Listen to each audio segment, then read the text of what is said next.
Hi friends, இன்றைக்கி mushroom rice எப்படி செய்கிறதுன்னு பார்க்கலாம். இன்றைக்கி அதுக்கு ஒரு 200 கிராம் மஷ்ரூம் எடுத்திருக்கேன். அடுத்து ஒரு பெரிய வெங்காயத்தை வந்து நீளமாக கட் பண்ணி வச்சுருக்கேன். தாளிக்கிறதுக்கு கருவேப்பிலை, கொத்தமல்லி தழை. அடுத்து நம்ம எது எடுத்துக்குவோம், சீரகமும் கடுகு உளுந்து பருப்பு எடுத்துக்குவோம். இவ்வளோ தான் தேவை. ஸோ இப்போ இந்த மஷ்ரூமை நம்ம நல்லா ஃபஸ்ட்டு க்ளீன் பண்ணி எடுத்துக்கலாம். நான் இதை எடுத்துகிட்டு ஒரு 2 டைம்ஸ் வாஷ் பண்ணிவிட்டு வந்துடுறேன். வாஷ் பண்ணுறப்ப கொஞ்சோண்டு கார்ன்ஃப்ளவர் மாவை போட்டு அதில் தேய்ச்சி எடுத்து வாஷ் பண்ணோம்னா ஈஸியாக அந்த மேலே இருக்கிற இந்த அழுக்கெல்லாம் வந்து போயிடும். ஸோ அதுக்கு தான் நான் இந்த கார்ன்ஃப்ளவர் மாவு போட்டு வாஷ் பண்ண போகிறேன். பண்ணி எடுத்துக்கிட்டோம்.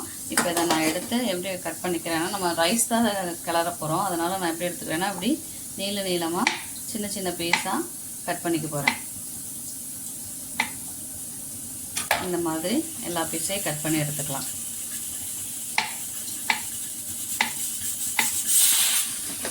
பற்ற வச்சு கடாய் வச்சுக்கலாம். கடாய் காஞ்சதும் எண்ணெய் ஊற்றிக்கலாம்.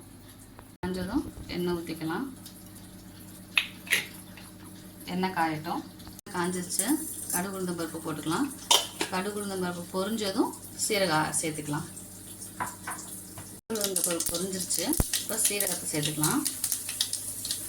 சீரகம் வெடிக்கிறப்போ எடுத்து வச்சுருந்த கருவேப்பிலை, பெரிய வெங்காயத்தையும் சேர்த்து நம்ம வதக்கிக்கலாம். இது கண்ணாடி பதம் வர வரைக்கும் வதக்கிக்கலாம். கொஞ்சோண்டு ரொம்ப கொஞ்சமாக என்ன சேர்த்துக்க போகிறேன்னா, உங்களுக்கு க்ளோஸ்அப்பில் பார்க்கறதுனால நிறையா தெரியும், ஆனால் இது கொஞ்சம் தான். ரொம்ப கொஞ்சமாக இஞ்சி பூண்டு பேஸ்ட் சேர்த்துக்கிறேன். நம்ம இஞ்சி பூண்டு பேஸ்ட் இல்லைன்னா ஒரு சின்ன பீஸ் இஞ்சியும் ஒரே ஒரு வெள்ளைப்பூடையும் பொடியாக நறுக்கி நம்ம அந்த கடுகு உளுந்தம் தாளிக்கிறப்பே தாளித்து விட்டுக்கலாம். ஸோ இப்போ இதை இஞ்சி பூண்டோட பேஸ்ட்டோட பச்சை வாசனை போகிற வரைக்கும் நம்ம வதக்கி விட்டுக்கலாம். பூண்டோட பச்சை வாசனை போயிடுச்சு. இப்போ நம்ம நறுக்கி வச்சுருக்க காளானை சேர்த்துக்கலாம். சேர்த்துட்டு நம்ம இந்த காளானுக்கு தேவையான உப்பு மட்டும் இப்போ போட்டுக்கலாம். காளான் வெந்து ரொம்ப சுருங்கும், அப்போ நிறைய உப்பு தேவையில்லை, சும்மா கொஞ்சமாக உப்பு போட்டுக்கலாம். அடுத்து இதுக்கு தேவையான மசால் நான் வந்து குழந்தைங்களுக்கு கிளறேன். ஸோ குழந்தைங்களுக்கு கிளறப்போ நம்ம என்ன பண்ணலான்னா, நம்ம வந்து குழந்தைங்களுக்கு கிளறப்போ கொஞ்சம் பெப்பர் மட்டும் போட்டுக்கலாம்.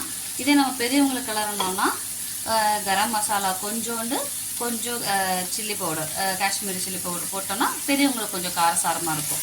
இது நம்ம குழந்தைங்களுக்கு கிளறப்போ வெறும் மிளகுத்தூள் மட்டும் போட்டுக்கலாம். இப்போ இதை வந்து இந்த தண்ணியிலேயே வேகட்டும். நம்ம மஷ்ரூமில் இருக்க தண்ணியிலேயே இது வேகட்டும்.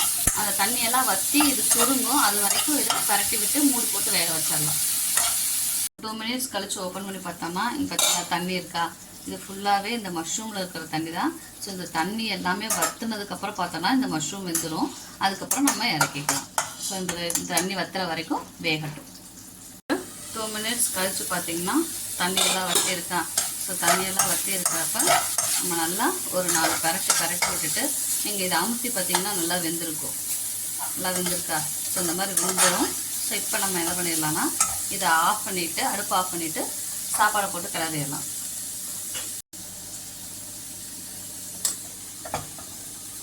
நம்ம 2 பேருக்கு தேவையான அளவு சாப்பாடு எடுத்து போட்டுக்கலாம்.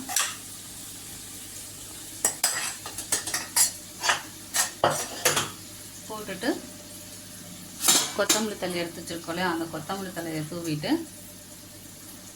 சாதத்துக்கு தேவையான உப்பு, நான் வந்து உப்பு போடாத சாதம், அதனால சாதத்துக்கு தேவையான உப்பு நான் இப்போ சேர்த்திக்கிறேன். சேர்த்திட்டு இதை நல்லா மிக்ஸ் பண்ணி விட்டுக்கலாம்.